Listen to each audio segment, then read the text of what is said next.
Abalone, Abalone, Abalone by Toshio Mori. Before Mr. Abe went away, I used to see him quite often at his nursery. He was a carnation grower just as I am one today. At noontime, I used to go to his front porch and look at his collection of abalone shells. They were lined up side by side against the side of his house on the front porch. I was curious as to why he bothered to collect them. It was a lot of bother polishing them. I had often seen him sit for hours on Sundays and noon hours, polishing each one of the shells with the greatest of care. Of course, I knew these abalone shells were pretty.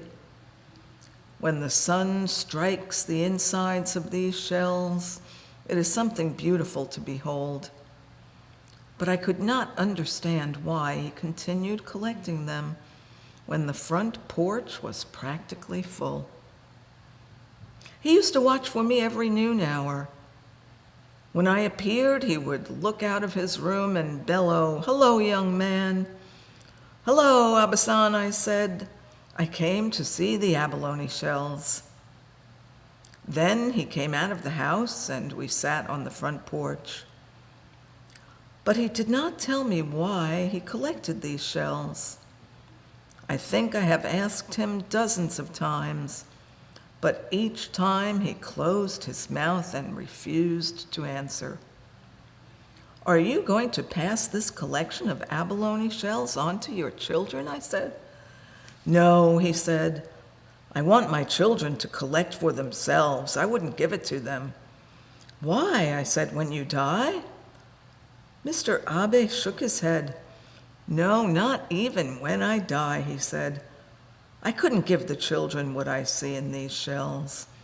The children must go out for themselves and find their own shells."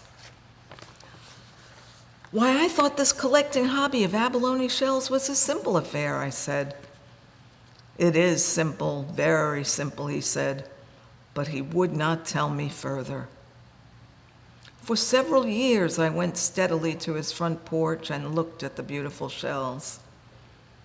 His collection was getting larger and larger. Mr. Abe sat and talked to me, and on each occasion his hands were busy polishing the shells. "So you are still curious?" he said. "Yes," I said. One day, while I was hauling the old soil from the benches and replacing it with new soil, I found an abalone shell half buried in the dust between the benches. So I stopped working. I dropped my wheelbarrow and went to the faucet and washed the abalone shell with soap and water. I had a hard time taking the grime off the surface. After 40 minutes of cleaning and polishing the old shell, it became interesting. I began polishing both the outside and the inside of the shell. I found after many minutes of polishing, I could not do very much with the exterior side. It had scabs of the sea which would not come off by scrubbing, and the surface itself was rough and hard. And in the crevices, the grime stuck so that even with a needle, it did not become clean. But on the other side, the inside of the shell, the more I polished, the more luster I found. It had me going. There were colors which I had not seen in the abalone shells before or anywhere else. The different hues running berserk in all directions, coming together in harmony. I guess I could say they were not unlike a rainbow which men once symbolized. As soon as I thought of this, I thought of Mr. Abe. I remember running to his place looking for him. "Abe-san," I said when I found him, "I know why you are collecting the abalone shells." He was watering the carnation plants in the greenhouse. He stopped watering and came over to where I stood. He looked me over closely for a while, and then his face beamed. "All right," he said, Do not say anything, nothing, mind you. When you have found the reason why you must collect and preserve them, you do not have to say anything more. I want you to see it, Abba-san, I said. All right, tonight, he said. Where did you find it? In my old greenhouse, half buried in the dust, I said. He chuckled. That is pretty far from the ocean, he said, but pretty close to you.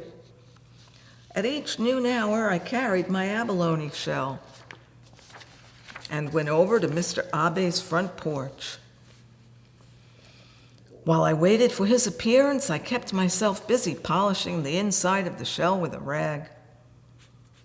One day I said, Abba-san, now I have 3 shells. Good, he said, keep it up.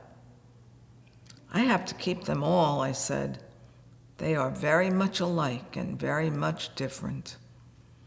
Well, well, he said and smiled. That was the last I saw of Abba-san. Before the month was over, he sold his nursery and went back to Japan.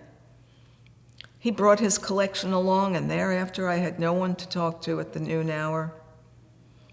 This was before I discovered the 4th abalone shell, and I should like to see Abba-san someday and watch his eyes roll as he studies me, whose face is now akin to the collectors of shells or otherwise.